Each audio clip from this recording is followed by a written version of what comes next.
문재인 정부 시절 탈북어민 강제 북송 사건을 수사하고 있는 검찰이 정의용 전 청와대 국가안보실장을 불러서 조사하고 있습니다. 검찰은 북송 방침이 정해진 경위를 집중적으로 추궁할 것으로 보입니다. 취재기자 연결합니다. 김다연 기자. 네, 서울중앙지방검찰청입니다. 네, 정정 실장 언제 출석했습니까? 네, 정의용 전 안보실장은 오늘 오전 10시쯤 피고발인 신분으로 서울중앙지검에 출석했습니다. 비공개로 출석해서 취재진에게 모습이 노출되지는 않았는데요. 정 전 실장은 지난 2019년 11월 안보정책 총책임자로서 귀순 의사를 밝힌 탈북어민을 강제로 북송하는 데 주도한 직권남용 등의 혐의를 받고 있습니다. 검찰은 정 전 실장을 상대로 당시 북송 방침이 이뤄진 의사결정 과정을 집중적으로 추궁할 거로 보입니다. 강제 북송 사건은 지난 2019년 11월 동료 선원 16명을 살해한 거로 추정되는 탈북 어민 2명이 나포 닷새만에 북송된 사건으로 검찰은 당시 정부가 이들의 귀순 의사를 무시하고 강제로 추방했다는 의혹을 살펴보고 있습니다. 수사는 지난해 7월 국정원이 서훈 전 국가정보원장 등을 검찰에 고발하면서 시작됐는데요.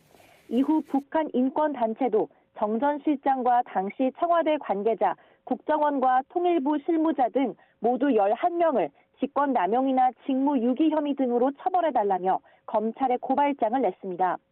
검찰은 정 전 실장을 포함한 당시 안보 책임자들이 탈북 어민에 대한 국정원 합동 조사를 조기에 종료시켰다고 보고 있습니다.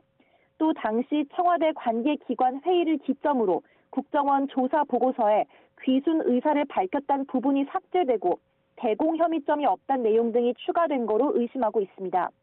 검찰은 지난해 말까지 김현철 전 통일부 장관과 노영민 전 청와대 비서실장, 서훈 당시 국정원장 등을 차례로 불러 조사해 왔는데요. 이들은 우리 사회와 국민의 안전을 위한 판단이 범죄로 매장돼선 안 된다며 혐의를 완강하게 부인하고 있습니다.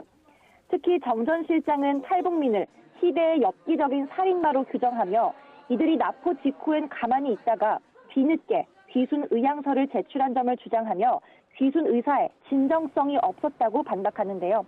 검찰은 귀순 목적과 의사 또 귀북 의사는 다르게 봐야 해서 의도가 불순해도 헌법상 우리 국민인 북한 주민을 강제로 돌려보내는 건 불법이라는 입장입니다.